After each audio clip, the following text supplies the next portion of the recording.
السلام علیکم سامعین، 14 رجب المرجب کی تاریخ شروع ہو چکی ہے، 24 جنوری ہے۔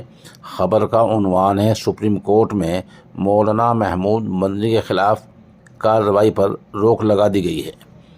خبر تھوڑی تفصیل سے سنیے، معاملہ کیا ہے۔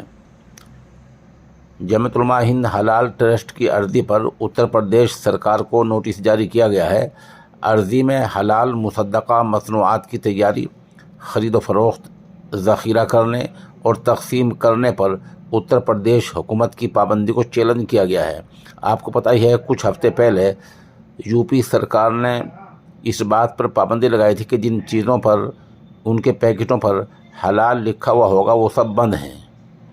اس پابندی والے حکم کو جمعیت علماء ہند نے اور ٹرسٹ نے سپریم کورٹ میں چیلنج کیا تھا۔ اسی چیلنج کی بنیاد پر سپریم کورٹ نے ایک نوٹس جاری کیا ہے۔ جسٹس بی آر گوائی اور سندیپ مہتا کی بینچ نے ایک اہم فیصلے میں جمعیت علماء ہند کے صدر مولانا محمود اسد مدنی اور ٹرسٹ کے دیگر عہدیداروں کے خلاف کسی بھی کارروائی پر روک لگا دی ہے اور سرکار سے کہا ہے کہ یہ اب معاملہ سپریم کورٹ کے پاس ہے، اس لیے ایسی کارروائی سے گریز کیا جائے۔ اس کے علاوہ بینچ نے جمعیت علماء ہند حلال ٹرسٹ کی طرف سے دائر کی گئی عرضی پر آئین کی دفعہ 32 کے تحت سماعت کرنے کو بھی سننے کو بھی منظور کر لیا ہے۔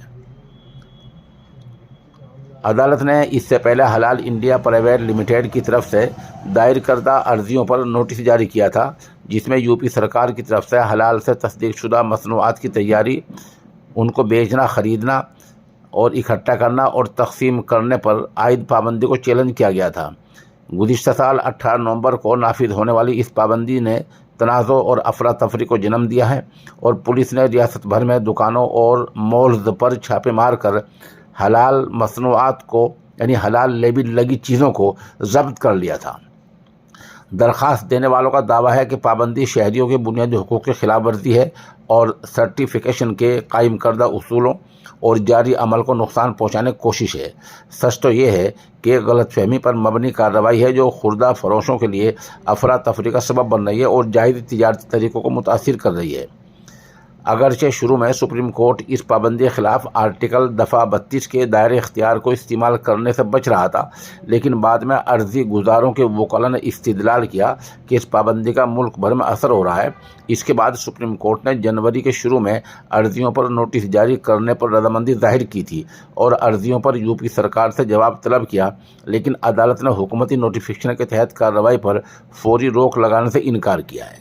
آج کی سنوائی کے دوران جمعیت کی طرف سے پیش ہونے والے وکیل ایڈوکیٹ ایم آر شمشاد نے دلیل دی کہ حلال ٹرسٹ تحقیقات کے عمل میں ہر ممکن مدد کر رہا ہے اور مطلوبہ تمام دستاویزات متعلقہ محکموں کو دے چکا ہے۔ ریاستی سرکار نے ٹرسٹ کے صدر کو بلا مقصد اور کسی خاص وجہ بتائے بغیر طلب کیا ہے اور ان سے کہا ہے کہ وہ ذاتی طور پر حاضر ہوں، جو کہ غیر مناسب رویہ ہے۔